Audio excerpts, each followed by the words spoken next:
आज हम इस सेशन में क्लास 12th का जो चैप्टर नंबर 3 है उसकी हम एक इंट्रोडक्शन वीडियो है वो करेंगे। इंट्रोडक्शन सेशन है वो कवर करेंगे एक्सरसाइज 3.1 करने से पहले। हमने इसमें एक डेफिनेशन कवर करी है जिसमें लिखा हुआ है matrix is an ordered rectangular array of number of function. The number of function are called the element और एंट्रीज ऑफ अ मैट्रिक्स। इसमें इन्होंने डेफिनेशन में इन्होंने मैट्रिक्स के बारे में बताया है। उसके बाद हम पढ़ेंगे ऑर्डर ऑफ मैट्रिक्स के बारे में, फिर हम पढ़ेंगे टाइप ऑफ मैट्रिक्स के मैट्रिक्स के कितने तरीके के मैट्रिक्स होते हैं, column matrix, row matrix, square matrix, diagonal matrix, scalar matrix, identity matrix and zero matrix. उसके बारे में then we will discuss about the equality of matrix कि मैट्रिक्स की इक्वालिटी क्या होती है, हम कैसे वैल्यूज फाइंड आउट करते हैं, और जो जो क्वेश्चंस हम एक्सरसाइज 3.1 में कवर करेंगे वो हम इस इंट्रोडक्शन वीडियो में उसके बारे में, उसके कॉन्सेप्ट्स के बारे में अच्छे से समझेंगे, सीखेंगे कि जब हम एक्सरसाइज 3.1 करें तो हमें प्रॉब्लम ना आए। क्योंकि अगर हमारे कॉन्सेप्ट्स क्लियर होंगे तो हम एक्सरसाइज 3.1 बहुत ईजिली तरीके से कर सकते हैं। चलिए स्टार्ट करते हैं।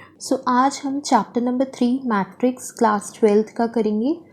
सबसे पहले मैट्रिक्स चैप्टर करने से पहले हम उसका थोड़ा इंट्रोडक्शन पढ़ेंगे, उसके बारे में पढ़ेंगे। उसके बाद हम मैट्रिक्स की एक्सरसाइज 3.1, 3.2, 3.3, 3.4 स्टार्ट करेंगे। बट उसको करने से पहले आपको मैट्रिक्स के बारे में थोड़ी नॉलेज होना बहुत ज़रूरी है। चलिए सबसे पहले हम मैट्रिक्स की डेफिनेशन पढ़ लेते हैं। Matrix is N ordered rectangular array of numbers of function. The number of function are called the element or the entries of the matrix. Matrix क्या है? मैट्रिक्स एक रेक्टेंगुलर एरे है जिसके अंदर हम नंबर्स ऑफ फंक्शंस लिखते हैं। उन नंबर्स ऑफ फंक्शंस को हम क्या कहते हैं? एलिमेंट्स कहते हैं या एंट्रीज कहते हैं। ठीक है, जैसे कि समझ लीजिए अगर मैंने इसको ऐसे लिखा a is equal to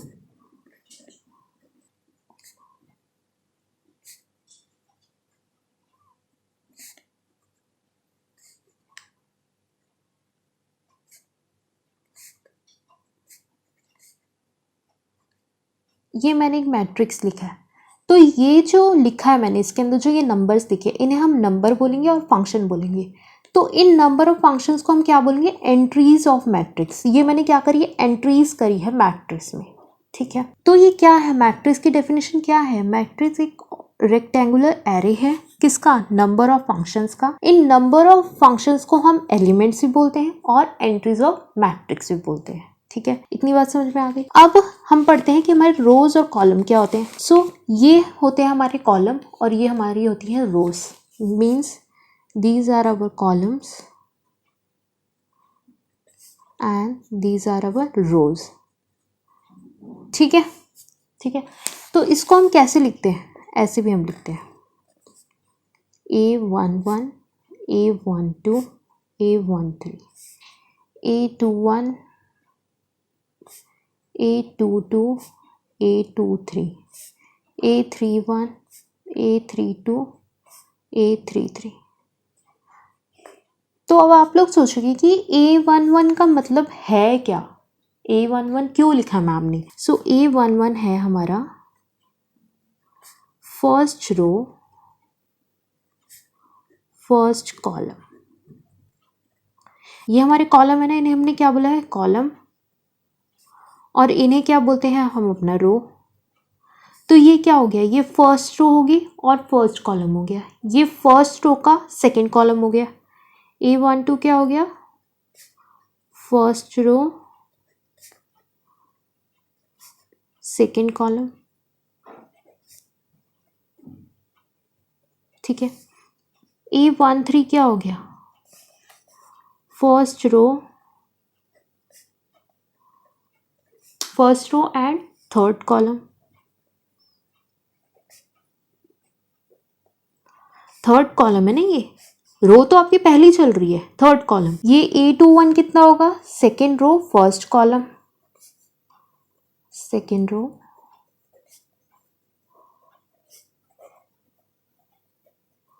and first column. ऐसे A22 क्या होगा? Second row second column. A23 क्या होगा? सेकेंड रो थर्ड कॉलम। A31 क्या होगा? Third row first column. ठीक है, A32 क्या होगा? Third row second column. A33 क्या होगा? थर्ड रो थर्ड कॉलम, ठीक है। पहले हमारी रो आ रही है, उसके बाद हम कॉलम को काउंट कर रहे हैं, ठीक है। ये आपको अच्छे से एक्सप्लेन हो गया। अब हम आगे बढ़ते हैं order of a matrix. Order of a matrix क्या होते हैं? So order of a matrix के बारे में पढ़ते हैं। A matrix having m rows and n column is called और मैट्रिक्स ऑफ ऑर्डर। एक मैट्रिक्स की m रो है और n कॉलम है। समझ लीजिए इसकी ये आगे मैं ऐसे लिख देती हूँ। अगर मैं इसको लिख दूँ am इंटू n, m क्या है इसमें हमारी a, ये हमारी रो है, इंटू कॉलम है, ठीक है। ये क्या बता रहा है? ये बता रहा है कि इस मैट्रिक्स के अंदर कितने रो है और कितने कॉलम है, मतलब इसका ऑर्डर ऑफ मैट्रिक्स है क्या, ठीक है। जैसे कि अभी अगर आप इधर देखिए तो इधर आपने A11, क्या है ये A11, A1 इंटू 1 मतलब A11, ठीक है। A11 में आपको कोई नंबर दिया हुआ है, समझ लीजिए 4 दिया हुआ है आपको, एक नंबर 4 A11 में, तो आपने लिख दिया इसका ऑर्डर ऑफ मैट्रिक्स कितना हो गया 4, ठीक है। तो ऑर्डर ऑफ मैट्रिक्स आपको बताता क्या है कि उस मैट्रिक्स के अंदर कितने रो हैं और कितने कॉलम्स हैं, ठीक है। अब जैसे हमें एक क्वेश्चन दिया हुआ है, if a matrix has 8 element, अगर एक मैट्रिक्स के अंदर 8 एलिमेंट है तो उसके पॉसिबल ऑर्डर ऑफ मैट्रिक्स कितने होंगे। समझ लीजिए एक मैट्रिक्स है, उसके अंदर उसने 8 एंट्रीज करी हुई है, एलिमेंट्स मतलब 8 एंट्रीज ऑफ मैट्रिक्स उसने करी हुई है, तो उसके ऑर्डर ऑफ मैट्रिक्स क्या क्या होंगे। तो उसके ऑर्डर ऑफ मैट्रिक्स होंगे 4 इंटू 2, 2 इंटू 4, 8 इंटू 1 और 1 इंटू 8, ठीक है। 4 क्या है, ये रो है, ये कॉलम है, ये रो है, ये कॉलम है, ये रो है, ये कॉलम है, ये रो है, ये कॉलम है, ठीक है। आप इसको ऐसे भी लिख सकते हैं A4 into 2,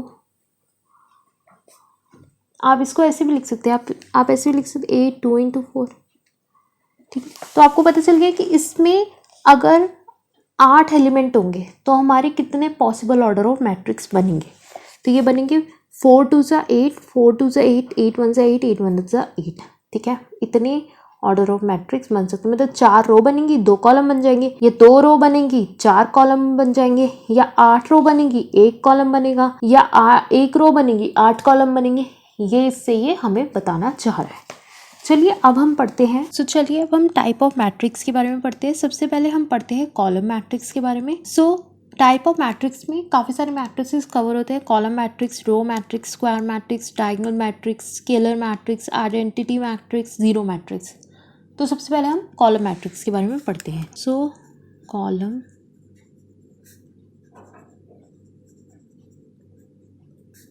matrix, column matrix नाम देके ही आप समझ गए होंगे। कॉलम मैट्रिक्स मतलब ये सिर्फ कॉलम की ही बात कर रहा है। 1 -2 √11 2/7,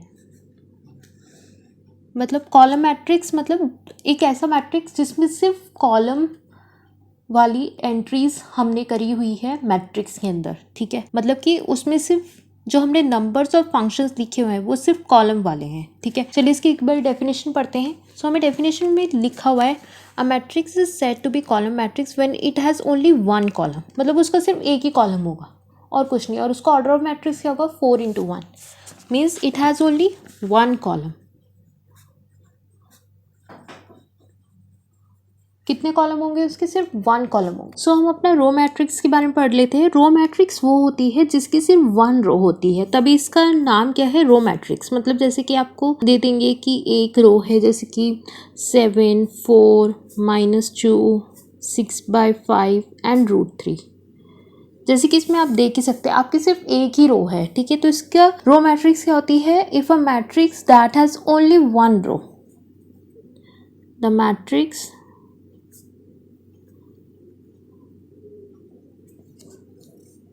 which has only 1 रो, एक मैट्रिक्स जिसकी सिर्फ एक रो होती है उसे हम रो मैट्रिक्स बोलते हैं, ठीक है। जैसे कि इसमें रो कितनी है 1 और कॉलम कितने 5, 1 2 3 4 5, तो ये रो मैट्रिक्स है, मतलब इसमें सिर्फ एक ही रो होगी, एक से ज़्यादा रो होगी ही नहीं, तभी इसका नाम सिर्फ रो मैट्रिक्स है। चलिए अब नेक्स्ट पढ़ते हैं हम स्क्वायर मैट्रिक्स के बारे में।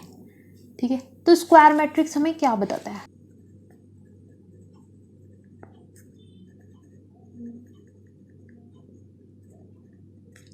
सो स्क्वायर मैट्रिक्स हमें बताता है कि इसमें नंबर ऑफ रोज जो होंगे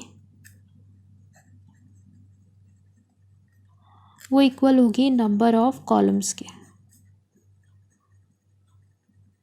ठीक है, मतलब कि ऐसे दिखेगा ये -4√11 4/7 8 0 5 -1 6 and 2। ठीक, आप देख सकते हैं कि इसमें 3 ही रो है और 3 ही कॉलम है। ठीक है, कितने का बन रहा है ये ऑर्डर ऑफ मैट्रिक्स इसका?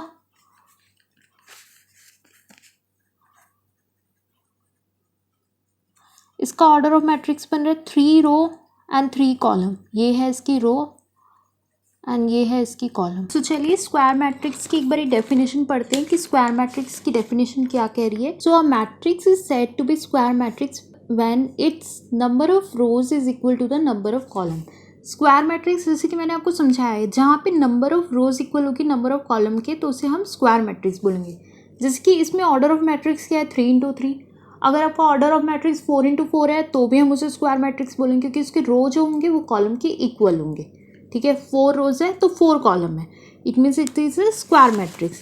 चलिए अब नेक्स्ट हम पढ़ते हैं डायगोनल मैट्रिक्स के। ठीक है, डायगोनल मैट्रिक्स में क्या होता है कि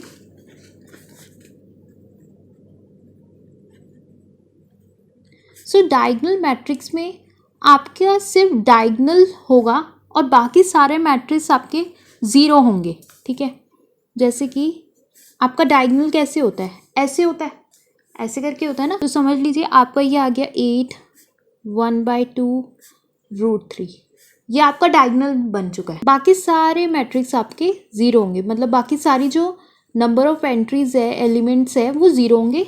बस ये डायगोनल वे में आपको मैट्रिक्स दिखाएगा, तो इसे हम डायगोनल मैट्रिक्स भी बोलते हैं। चलिए डायगोनल मैट्रिक्स की एक बार ये डेफिनेशन पढ़ते हैं।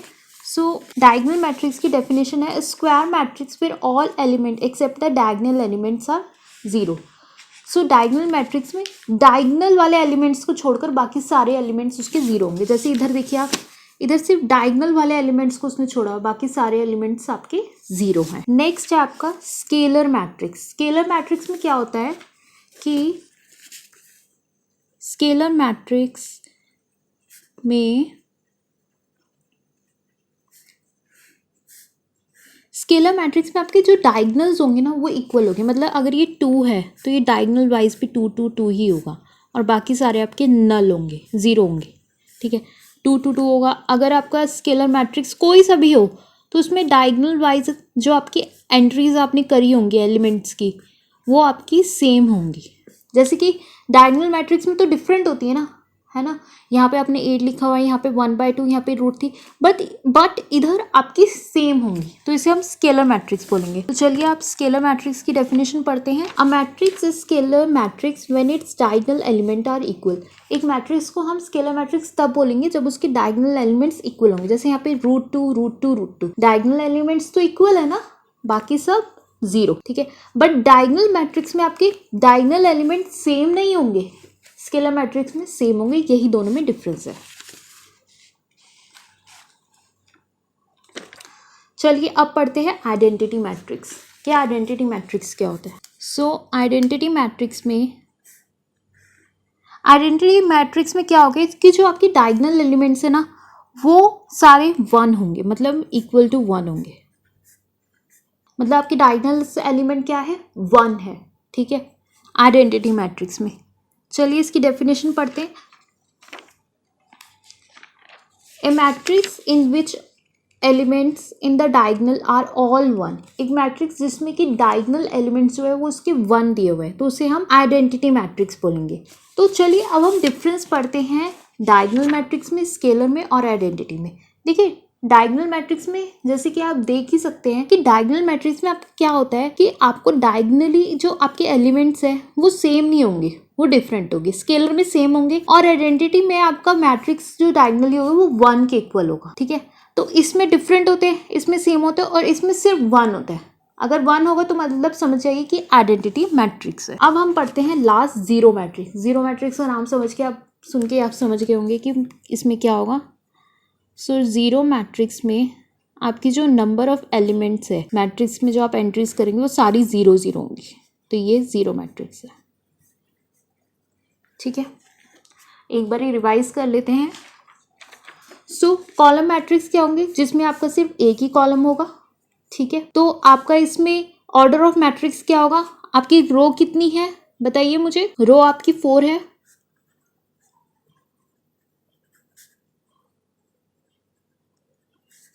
रो आपकी 4 है और कॉलम आपका 1 है। तो कॉलम मैट्रिक्स में क्या होगा, आपका सिर्फ एक कॉलम होगा। स्क्वायर मैट्रिक्स में आपके नंबर ऑफ कॉलम्स जो होंगे वो इक्वल होंगे नंबर ऑफ रोज के। तो इसमें ऑर्डर ऑफ मैट्रिक्स आपका 3 into 3 हुआ, मींस रोज क्या होंगे वो इक्वल है कॉलम के। फिर आता है आपका डायगोनल मैट्रिक्स। सो डायगोनल मैट्रिक्स में क्या है कि आपकी जो मैट्रिक्स का एलिमेंट होगा वो डायगोनली होगा, बट सेम नहीं होगा, डिफरेंट होगा। स्केलर मैट्रिक्स में आपके जो डायगोनली एलिमेंट्स है वो सेम होंगे, मतलब 2 2 2 3 3 3 सेम है। आइडेंटिटी मैट्रिक्स में आपका जो मैट्रिक्स होगा उसमें सिर्फ 1 होगा, मतलब 1 1 1 डायगोनली, और कोई नंबर नहीं। अगर ऐसे दिया हुआ मीन्स डायगोनली आइडेंटिटी मैट्रिक्स है, मतलब इसमें सिर्फ 1 दिया होगा, 2 नहीं दिया होगा, कोई नंबर नहीं, सिर्फ 1, ओनली 1। जीरो मैट्रिक्स मतलब आपकी जो मैट्रिक्स के अंदर जो नंबर ऑफ एंट्रीज आपने की हुई वो सारी जीरो होंगी, तो मतलब ये जीरो मैट्रिक्स होगा। चलिए अब इक्वालिटी ऑफ मैट्रिक्स पे बात करते हैं। Two matrix A is equal to A I J, I मतलब रो, जे मतलब column, B is equal to B I J are said to be equal if they are of the same order. Second, each element of A is equal to the corresponding element of B, that is a I j is equal to B I j for all i and j. मतलब दो matrix तब equal होंगे, समझ लीजिए हमने ए लिखा है 1954, ठीक है 1954, और बी लिखा है मैंने 1954। तो इसका मतलब क्या है, दोनों एलिमेंट सेम है इनका order of matrix. It means कि जो ए है वो इक्वल है बी के, करेक्ट। बट अगर मैं इसको ऐसे लिख दूँ, ए इज इक्वल टू 19 और नीचे लिख दूँ 54, और b is equal to √5 3 -1 and 0, तो इसका एलिमेंट्स इक्वल नहीं है ना, तो इसका ऑर्डर ऑफ मैट्रिक्स इक्वल नहीं है। 1 है यहाँ पे तो √5 है, यहाँ 9 है, यहाँ पे तो 3 है, यहाँ 5 है, यहाँ -1 है, यहाँ 4 है, यहाँ 0 है, तो ये इक्वल नहीं हुआ ना। तो मतलब इसका ऑर्डर ऑफ मैट्रिक्स सेम होना चाहिए, इसके जो एलिमेंट्स लिखे हुए हैं वो सेम होना चाहिए। एलिमेंट्स मतलब यहाँ 1 है तो यहाँ पे भी 1 होना चाहिए, यहाँ 9 है यहाँ पे भी 9 होना चाहिए, यहाँ 5 है यहाँ पे भी 5 होना चाहिए, यहाँ 4 है यहाँ पे भी 4 होना चाहिए। इनका ऑर्डर ऑफ मैट्रिक्स क्या है, 2 into 2, 2 रो है और 2 ही कॉलम है, ठीक है। अगर आपको किसी क्वेश्चन में ऐसे दे दे कि I J H P Q R और इक्वल कर दे इसे -4 3 √6 11/2 1 and 7, आपको फाइंड आउट करनी है आई की वैल्यू, जे की वैल्यू, एच की वैल्यू, पी की वैल्यू, क्यू की वैल्यू, आर की वैल्यू। तो आप कैसे फाइंड करेंगे, आप बोलेंगे equality elements, number of elements same है, तो क्या मैं इसको आई को इसके इक्वल रख सकता हूँ, हाँ रख सकता हूँ। तो आई कितना आ गया मेरा -4, ठीक है। मेरा जे कितना आ गया 3, मेरा एच कितना आ गया 6, मेरा पी कितना आ गया 11/2, मेरा क्यू कितना आ गया 1, मेरा आर कितना आ गया 7, ठीक है।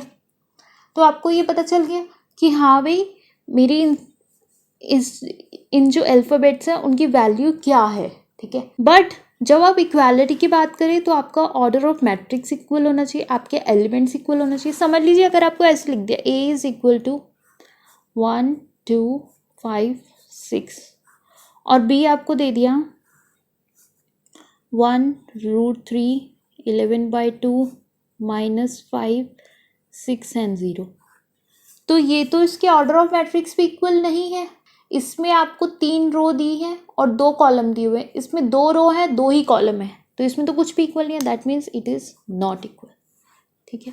बट इसमें ऑर्डर ऑफ मैट्रिक्स इक्वल है, इसमें सब कुछ ही इक्वल है, ठीक है।